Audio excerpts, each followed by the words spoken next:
Good evening, everyone. Today's live will be actually with a very talented photographer, and it will be in English. She's a Venezuelan photographer, part of the diaspora that currently lives in the DMV area, DC, Maryland, Virginia area. I met her through one of our events, and it has been a wonderful journey to get to know her a little bit more and to know more about her artwork, and that's why I wanted to present her through this live. Hi, Waleska. So she's here already. Waleska Del Sol is our very talented photographer artist that will be talking about her artwork, also about her experience. She's actually going to start a doctorate program, and I wanted to listen a little bit more about her research subjects. I think it will all be of interest to everyone. So we'll wait just 1 minute to see like a few people connecting, and we'll invite Waleska. But before that, I'm going to show a few of her photography, her artwork, so that we have an idea of her photos before we talk. So she has a lot of different photos. She has some landscape. She has portraits, and she has some travel pictures. She lived in Indonesia, so I see a series of her Indonesian travel pictures also. Hacedoras, ¿cómo están? In her webpage, and I really like all of them. I especially like her portraits because she finds very interesting angles to show these people. Another portrait photo that I found on her website that it's interesting. There's movement, there's light, there's contrast, there's also a little bit of, I don't know, tiredness, sorrow, a little bit of the heaviness of life in this photo. I really like it. This is not a portrait, but I thought it was interesting. It's a lot of fishes in a koi pond.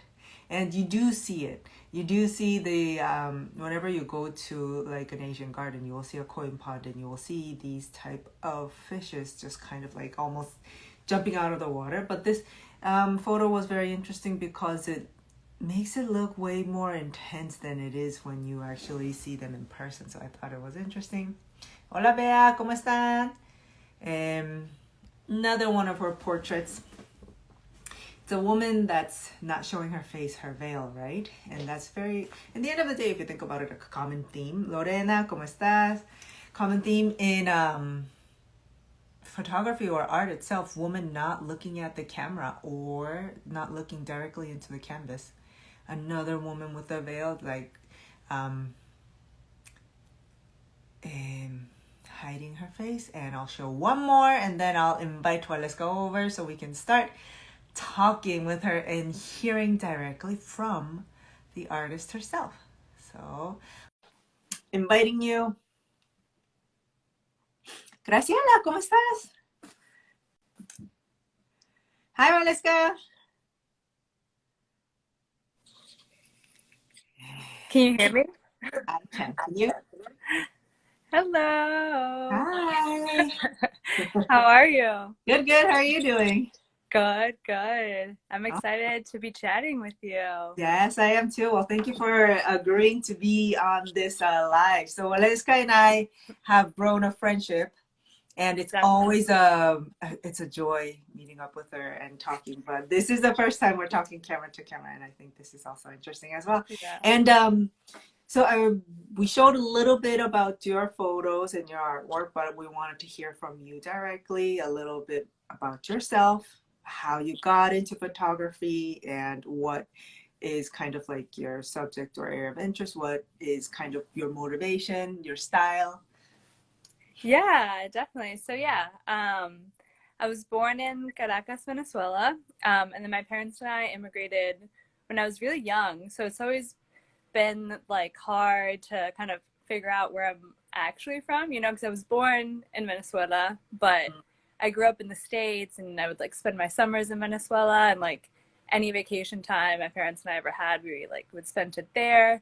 So it was kind of like living in oscillation, like this back and forth of like yeah, living in American culture and then like living in Venezuelan culture, which I personally like really enjoyed growing up, but um, it's been kind of revealing to me, especially when I've lived abroad. Like as you said, I lived in Indonesia for a year, and like people would always ask me, well, like, are you really American? Because, you know, you don't like look American. I was like, well, no, like I'm from Venezuela, you know?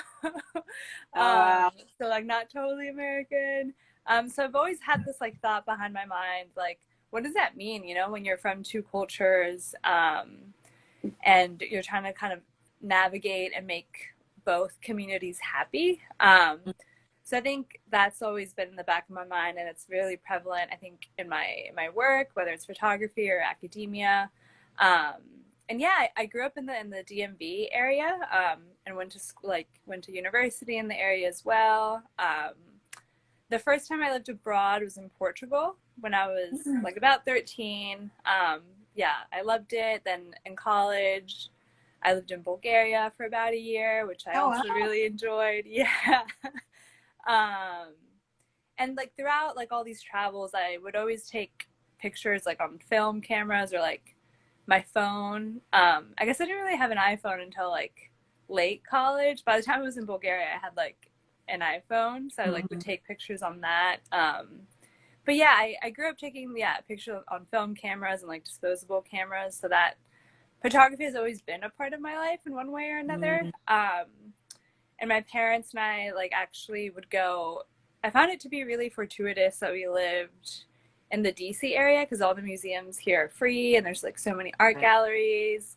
Um, so growing up, we would always kind of like explore these museums, especially the art galleries. So I always kind of had an affinity for art in general. Mhm.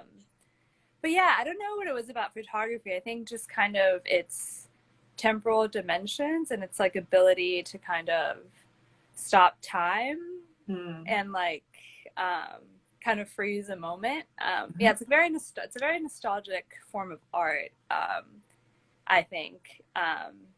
And yeah, in school I studied philosophy and history, then pursued my master's in philosophy. Well, I guess a dual master's in philosophy and then women and gender studies.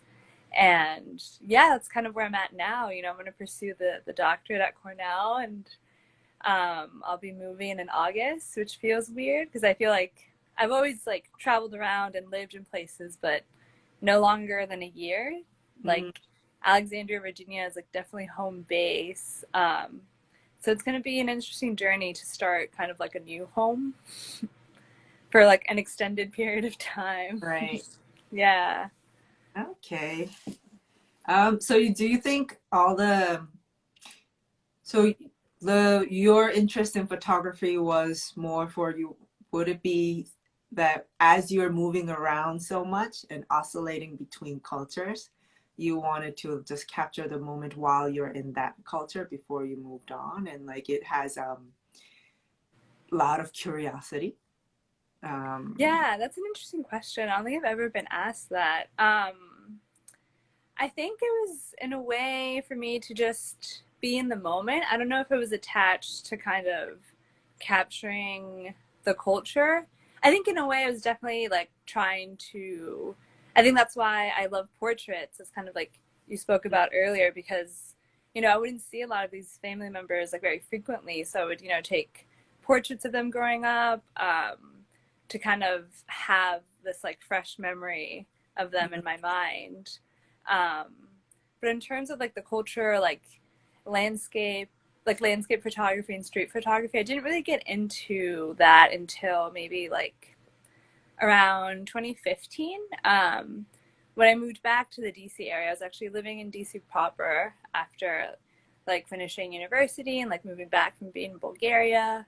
Um, I start at the time like meetups in general were like a thing. I don't know if you've like had this in Korea or like if you ever experienced this in the DC area, but like meetups were like such a thing, and like yeah, 2010 through like I don't know, maybe 2015, Right. 16. I don't know when it died down, but I kind of I think it's infiltrated the still around. DC. Yeah, Yeah. I guess it's still around.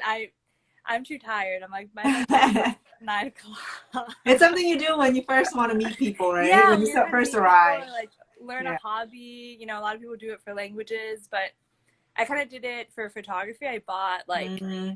my first digital camera like secondhand through like a friend of a friend of a friend kind of thing. Oh, So I started learning digital photography and I was like, I'm like a kinesthetic learner. Like I like experimenting and like I guess like learn through touch and someone like telling me and showing me. I guess I'm right. very like childish in that regard. I'm like, no, you need to Hands-on show me. learning. Like I like zone out when people like give me directions or they like write it on the board or whatever.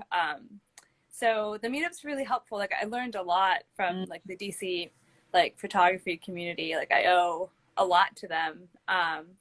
Like yeah, walk with locals, like Street Me DC. Those were like the two communities I like felt kind of were very welcoming and weren't pretentious because I feel Mm-hmm. like photography is so competitive. I think especially in the age of social media and like Right. Instagram, especially at the time, it's like if you don't have a certain like number of like followers or like if you're not on social media, it's kind of really hard to get someone to like help you. Mm-hmm. So yeah, those two communities were great. So yeah, I was very much into like street photography when I first like started digital photography and like getting really into like learning how to be a photographer. Right. And I think kind of my love for it grew when I lived in Indonesia because Mm-hmm. it reminds me of Venezuela in so many ways. Like not so much the culture because it can be like very conservative in some regards, but I think like the warmth of Indonesians and kind of like the streets and the motorcycles and kind of like the chaos of the traffic and like some aspects of the food were also like very similar to like food in Venezuela. So it was kind of like going back in time to like my childhood, and I really wanted to like try and capture that. And then I was also like so intrigued by like everyone I met. So I started taking like their portraits, like with their permission. And then when I came back, I was like really excited, and like I came back like August 2019. I was like, okay, I'm gonna like do something with my photography, like I'm gonna like start being like more serious with it. And then like COVID happened. So Yeah. and I kind of like really I was like, yeah, I don't know. I was like, well, yeah, like photography isn't like my career. So I'm like, why? I like stopped. I didn't take photos for maybe like Mm-hmm. a year and a half until I think meeting you and like working with you definitely like reignited my passion in photography and um, going to Colorado last year as well. I went with my husband. It was great. Like the landscapes there are just so beautiful. Like Right. nothing like you see here. So I think, yeah, I definitely think like being in a new place inspires me. The people like I surround myself like inspire me, and like the things I'm reading or researching. It kind of all has to come together for me to like want to produce new work, which is I guess really selfish in a way. But It's an artists are all integrated selfish Yeah, in it's some an ways. integrated story. You take in a lot of things, you mold it into something that's yours, and then you show it Yeah. through a certain medium, right? Could be photography, Yeah. painting, and that's what art is. It's a little piece of what's going on, shown in a Yeah. visual form. Yeah, We exactly. have a question, Waleska. Okay.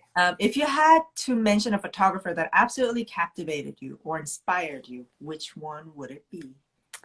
Oh, yeah, that's tough. I would say it's a tie between Gordon Parks. I think I say Gordon Parks first because he was just the first Black photographer to not come on the scene because there were like many Mhm. before him, during him, but the first one to be, I guess, taken seriously. And he produced a lot of work during like the civil rights movement, and when like Black people were not considered people in the States.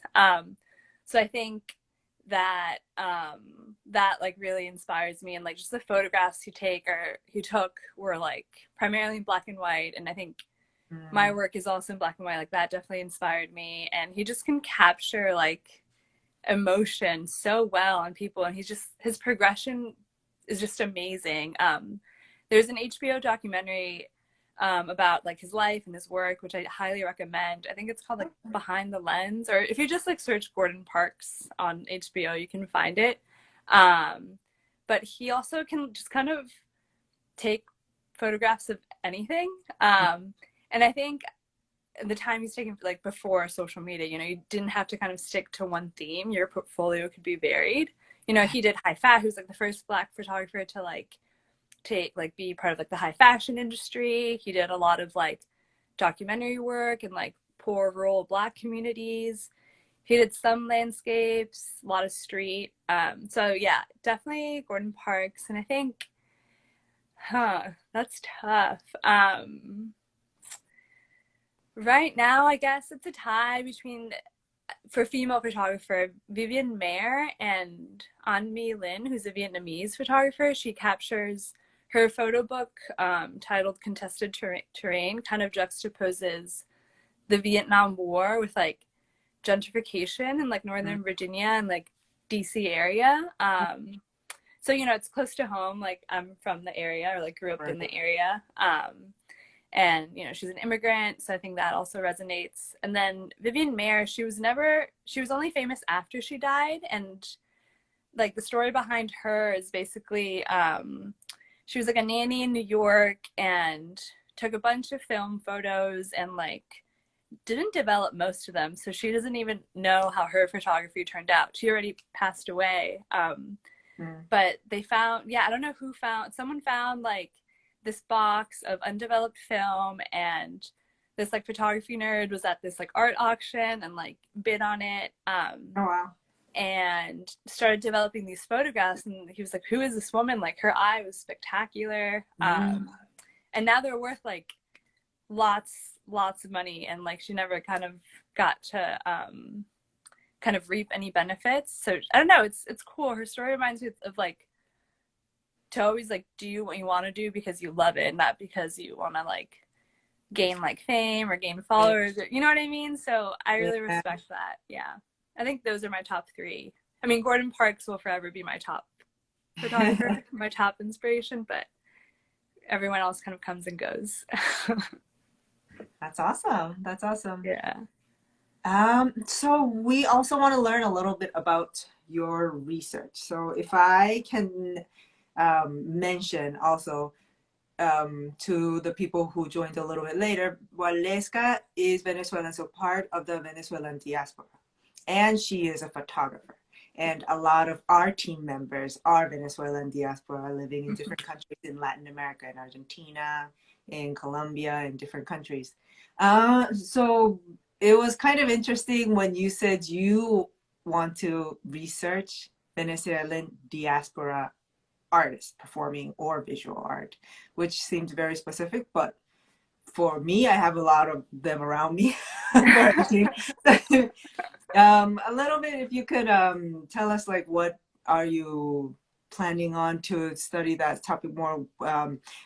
If there was a specific reason you chose that instead of studying more about philosophy or some other topic that you've been studying during your other schoolwork? Yeah, definitely. So it was, I guess, similar to my photography journey, my academic journey has been lots of like ebbs and flows and ups and downs. I actually had applied to like PhD programs the year that we were all in quarantine. So what was that? I guess 2020, right? I like blocked it out from my brain. I'm like triggering, you know. That huge block. Yeah. Yeah, so I guess it was like, like 2020 to start fall of 2021. And I wanted to research like human trafficking, migratory journeys, and how it impacts like marginalized communities. So I like kind of set that forth as my proposal, and I applied to like a plethora of programs and got like rejected from all of them, which is really hard. I mean, rejection's really hard. I think that's also why I've been like scared to take the next step with photography, because it's like, as an artist, you get like a lot of rejections, but also like as an academic, you have to get used to a lot of rejection. So definitely getting used to that. But then I guess all the time in quarantine and all the rejections kind of made me think, okay, like, what do I really want to do? Like, what do I want to focus on? Like, what's something that's going to challenge me and not bore me.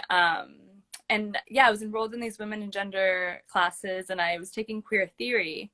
Um, I think it was like spring 2020 or 2021. And it just really inspired me.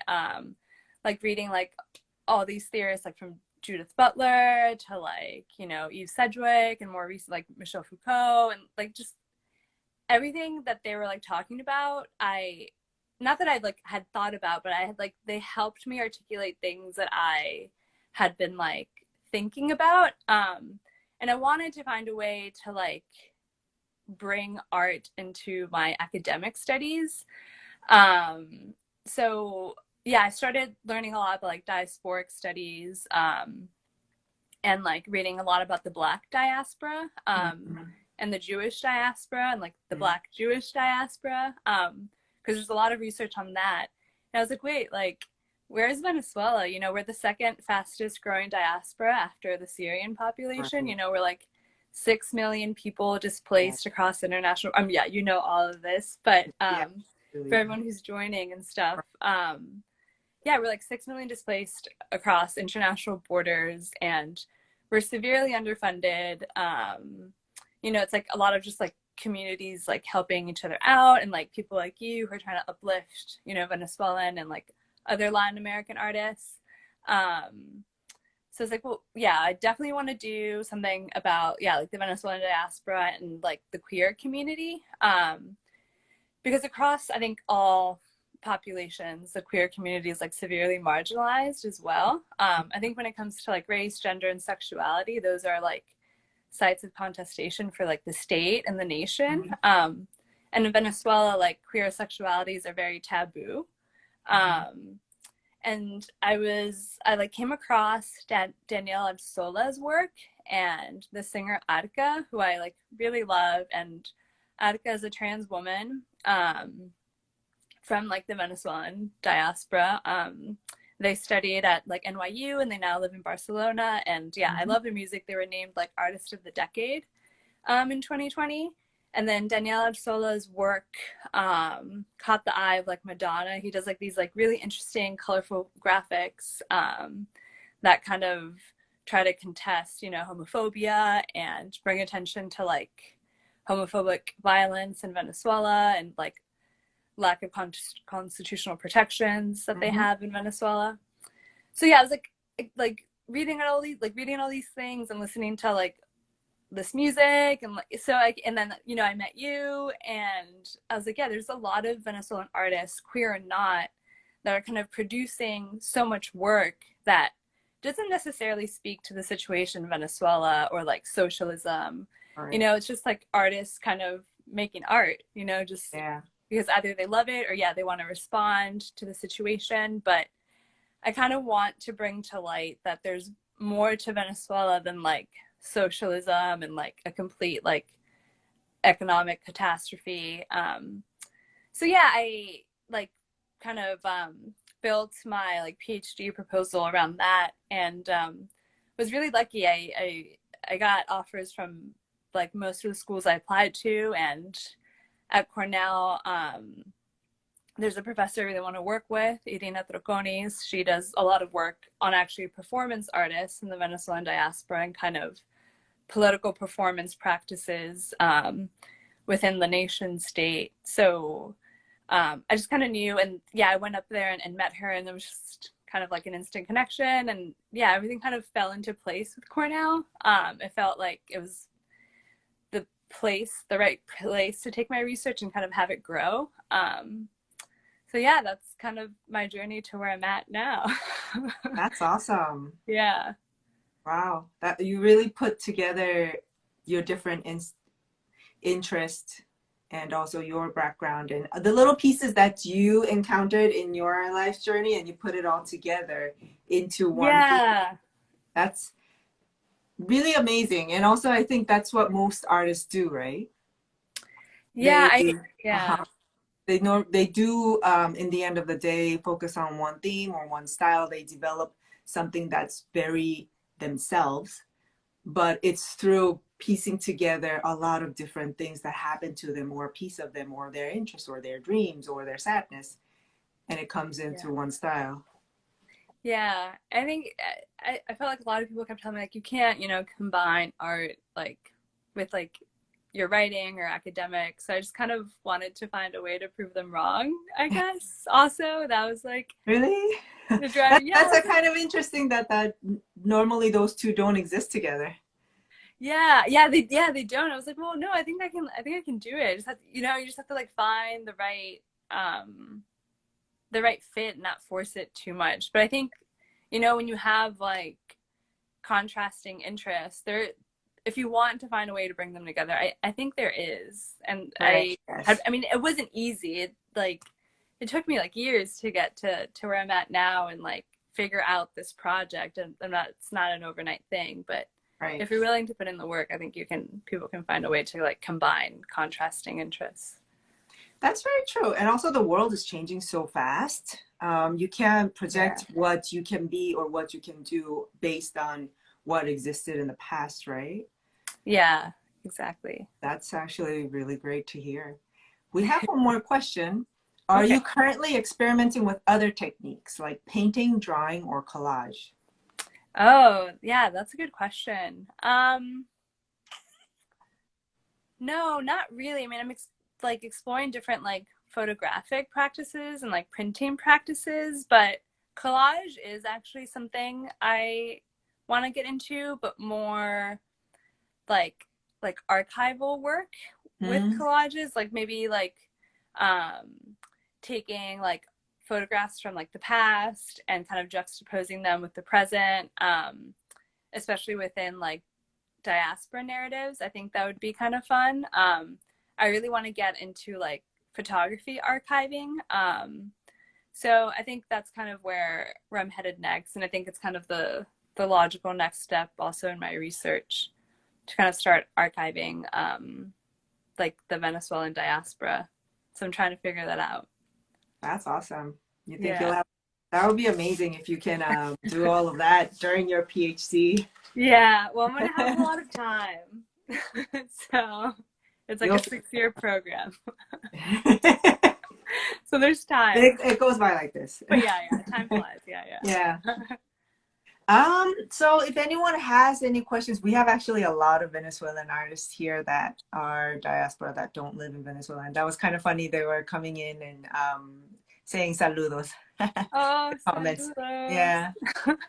That's amazing. So if no one has other questions, meanwhile, I'm gonna ask Waleska what we ask all our artist guests. What are 3 words that you would use to describe yourself or your art?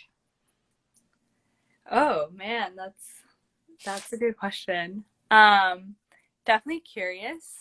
Um, yeah, definitely curious. Spontaneous and introspective. Yeah, I think those are 3 that I would. I think you chose well. Yeah. Okay. Yep, writing those down. Awesome. Well, Waleska, thank you so much for joining us and sharing your story. I'm Yeah, actually this is so fun. amazed, like how you really, it was a big step for you from deciding what to study and then putting all of that together and proposing it and getting accepted and now taking that big leap, no, into this new territory of Yeah. 2 things that normally don't exist together, academic writing and art, and you're going to prove them wrong. And like I mean, that whole process to me seems amazing. And I hope you can continue Yeah. with your photography work because I really enjoy seeing them. You have very, very Thank cool you. perspectives. Thank you. Yeah, you have to do what scares you sometimes. Yeah, definitely, definitely. Yeah. Awesome. Well, thank you so much, Valeska, and thank you Awesome. everyone for Thank you. joining. Saludos y besos. See you Ciao. soon. Bye.